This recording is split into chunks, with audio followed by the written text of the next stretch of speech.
People do not understand their language or the use of it. They know words and phrases, much like a child can put socks before shoes without knowing why it is you are even wearing those things at all.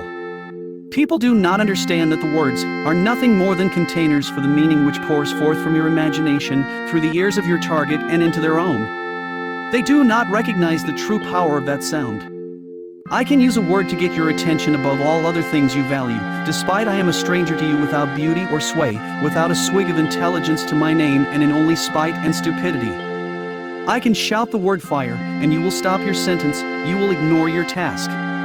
You will turn to me and I will be the one who commands your focus. Without your say-so or permission, I would easily control you. I can use a word to have you chased down and terrorized by those whom claim to be your protectors, without knowing both them nor you, nor even myself or what I want, with no prior expression of desire or tangible goal. I can shout the word rape with conviction of my own lived experience. And whether or not you are guilty of that crime or another, or none at all, you will run from me and hide yourself, and you will fear, and you will know that it was I. It was I that compelled you against your own thoughts to do such things despite logic and reason to not. I can construct a tale of false memories mixed with real inference. I can muddy those waters to such a degree as to confuse even my own self, and then lead the campaign against my perceived enemies with the verve and strength of a madman who is also a righteous moral man. Do you see now? Without much else but my words, I can either create or I can destroy you and yours. I can mold you by your responses, I can guide you by your bonds. I can control you by your outer limitations and boundaries. I can manipulate to confound you, and you will be eliminated. Whether fair or not, whether by fact or by fiction, whether by scheme or luck, I will control you and you will be eliminated. The control of the arsenal of language is the control of the battlefield of debate. For how can one observe true meaning, and how can one hold a true purpose if those very words themselves are devoid of any meaning and their use is hopeless?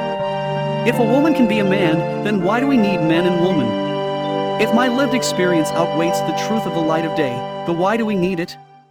We can socially construct a new perfect world and banish the truth of the old world. We can take this sick world full of imperfect beings and finally be made unified and whole. We can lose that last semblance of individuality, if only to protect ourselves from these shallow, oppressive words. No, we can never surrender the words of our very life's meaning. We can never give up on our descriptions of the shocking dark and light spots in our lives. Without them, what are we and what do we have to offer others? With no words to speak of, all we can offer is our silence. And what are we in silence but spectators and observers without our own voices?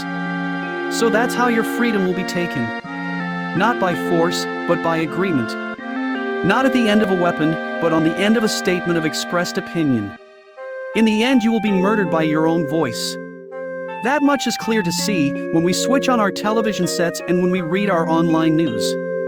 And when every word you can say, or even know to your mind to speak of, has been arrested from your possession, slipped out of your pocket whilst your back was turned and locked away with the unclaimed contraband of language. Then you will come to the end. You will realize the conclusion, the truth of this identity witch hunt. You will learn the final phrase of your peacetime lives. Silence is your only remaining power. The last piece of your language, the very last word utterance that you will cling to, and it will still belong to you personally. Your silence will forever be your own property, for you can be tricked and cajoled. You can be forced to say things you never meant, or did not even know the meaning of. But you can never be compelled to speak. And so in the end, your greatest weapon, your loudest shout, it is your silence. For when negotiation is at an end, when you are preparing yourself to act, when the time for talking is at its close, that is when you will act with the strength of your words. Past that, only your actions will speak for you. And you will be your own master again, without weakness or fear. That is the end of this video. I hope this helps you understand a little better why I sit here now unable to speak to you with my own voice. Why I see a future where people just accept that it's not worth the trouble to voice an opinion which can and will be used out of context against your fair cause at some random later stage. And why I concede even as early as now that in the coming years silence will be the only effective defensive weapon we have left. So I hope that gave you something to think about, and that you can appreciate the joy of having the right and the convenience to speak freely and to exercise your own freedom of speech. And I pray that you think of me and this message whilst you do. I hope you enjoyed this video, and I shall see you in the next one. Goodbye now, bye.